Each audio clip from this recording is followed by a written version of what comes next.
Buenas tardes, profesor. Soy Josefa Moraga del séptimo A y en este video abordaremos el tema de cómo afecta la presión a sólidos y fluidos mediante situaciones experimentales.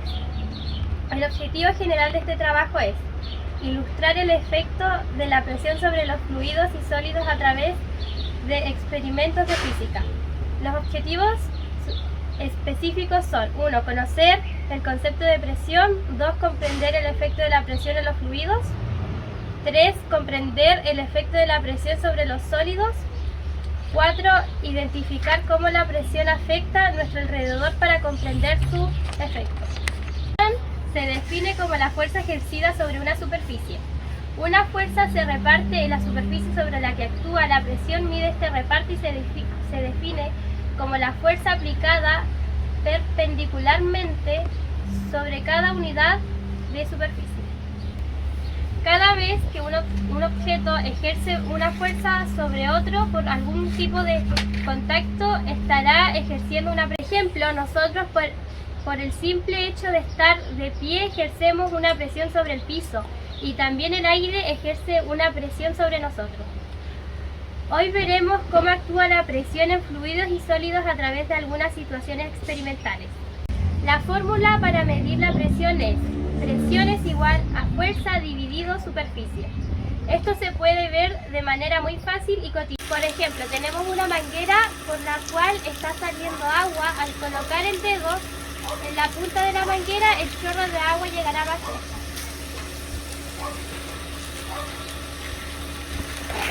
Esto se debe a que la fuerza con la que llega el agua a la manguera es constante, pero al colocar el dedo en la salida del agua disminuimos la superficie y por lo tanto el agua sale con una presión mayor y por eso el agua puede llegar más lejos.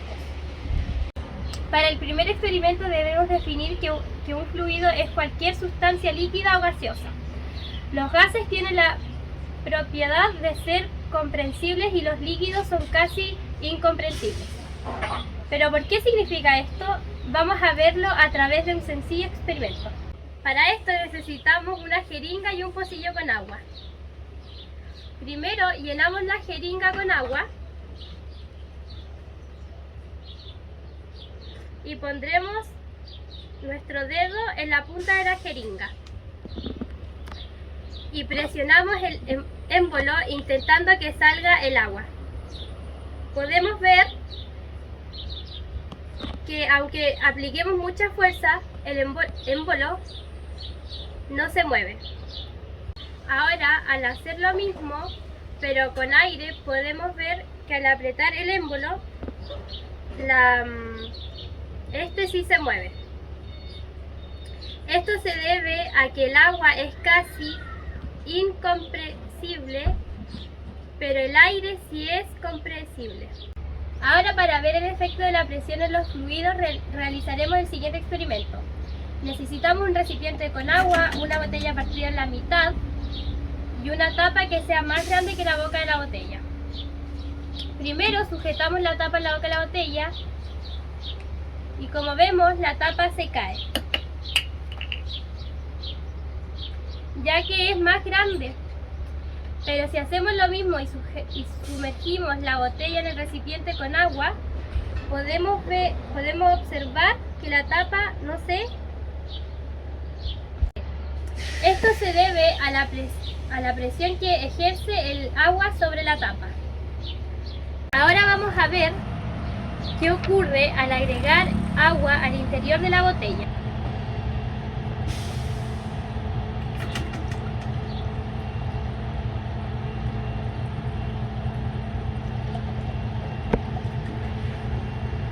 Podemos observar que al llegar al punto en el que el agua de la botella llega al mismo nivel del agua del recipiente, la tapa se desprende.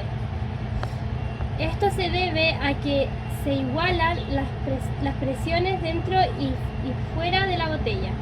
O sea que la fuerza que ejerce el peso del agua que contiene ahora la botella es la misma que la presión ejercida por la propia agua sobre el tapón. En el segundo tema de estudio veremos cómo actúa la presión en los sólidos. Primero realizaremos una simple actividad. Si yo presiono con la punta de mi dedo a mi mamá, ella sentirá dolor. Ahora, si presiono con la misma fuerza pero con la mano extendida, ella no va a sentir dolor. Para entender mejor por qué ocurre esto, realizaremos el siguiente experimento. Necesitamos 2 clavos, un martillo y un trozo de madera. Primero vamos a clavar el clavo en la madera con ayuda del martillo.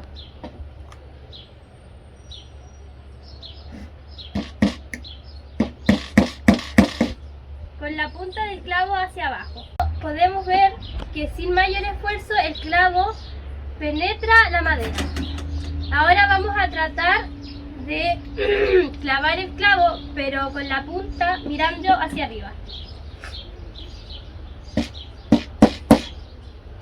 Podemos observar que aunque apliquemos mucha fuerza, el clavo no penetra en la madera. En el primer caso se ejerce la fuerza sobre una superficie mínima, que es la punta del clavo, por lo cual la presión ejercida es muy grande. En el segundo caso, la superficie es mayor, por lo cual la presión ejercida disminuye. Lo mismo ocurre con la primera actividad realizada al aplicar la fuerza. Con la punta del dedo. Se hace sobre una superficie muy pequeña, por lo tanto, se ejerce una gran presión, lo cual causa dolor. En el segundo caso se aplica la fuerza sobre una superficie mucho mayor, por lo cual la presión ejercida es menor. Conclusión. Mediante las actividades realizadas podemos comprender que la presión está presente de manera cotidiana en nuestras vidas y que dependiendo del estado de la materia se comporta de distintas maneras. En el experimento de sólidos pude aprender que la presión es inversamente proporcional a la superficie donde se ejerce la fuerza. Hay que mientras más pequeña sea la superficie, mayor será la presión ejercida. También pude aprender que la presión ejercida en fluidos como los gases puede generar cambios de volumen.